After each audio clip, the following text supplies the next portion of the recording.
मित्रांनो, शेअर मार्केटमध्ये पैसा तोच कमावतो ज्याची नजर बातम्यांवर आणि कंपन्यांच्या महत्त्वाच्या निर्णयांवर असते. आज आपण अशा काही दिग्गज कंपन्यांबद्दल जाणून घेणार आहोत ज्यांनी अलीकडेच मोठे करार, ऑर्डर्स किंवा बिझनेसमध्ये मोठे बदल केले आहेत. तुम्ही इन्व्हेस्टर असाल किंवा ट्रेडर, या कंपन्यांच्या अपडेट्सकडे दुर्लक्ष करून चालणार नाही. चला तर मग पाहूया कोणत्या आहेत त्या कंपन्या. भाग 2, मुख्य माहिती. Main body.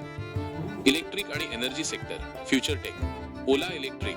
ओलाने आपल्या बॅटरी उत्पादनासाठी 100 कोटी रुपयांच्या गुंतवणुकीची घोषणा केली आहे. ईव्ही क्षेत्रात स्वतःची बॅटरी बनवणे ही गेम चेंजर ठरू शकते. सझलॉन एनर्जी. सुझलॉनचे बिझनेस फंडामेंटल्स मजबूत होत आहेत.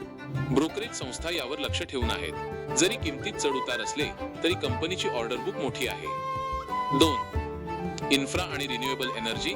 Infrastructure growth. अडानी पोर्ट्स. कंपनीने ऑस्ट्रेलियातील अबॉट पॉइंट पोर्टमध्ये मोठी भागीदारी मिळवली आहे.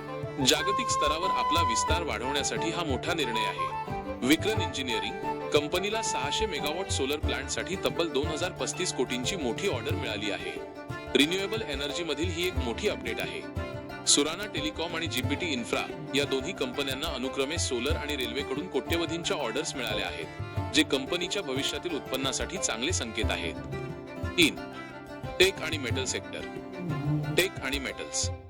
HCL tech. मायक्रोसॉफ्टच्या सोबतीने HCL आता एजेंटिक एआय क्षेत्रात उतरली आहे.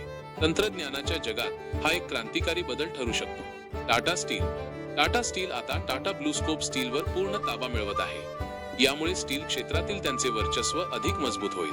कोल इंडिया कंपनी आपल्या एका उपकंपनीला साऊथ ईस्टर्न कोलफील्ड शेअर बाजारात लिस्ट करण्याच्या तयारीत आहे, ज्याकडे गुंतवणूकदारांचे लक्ष असेल. 4. फार्मा आणि इतर महत्त्वाच्या घडामोडी. अजंता फार्मा बायोकॉन सोबत मिळून कंपनी 26 देशांमध्ये औषध वितरणाचे अधिकार मिळवत आहे.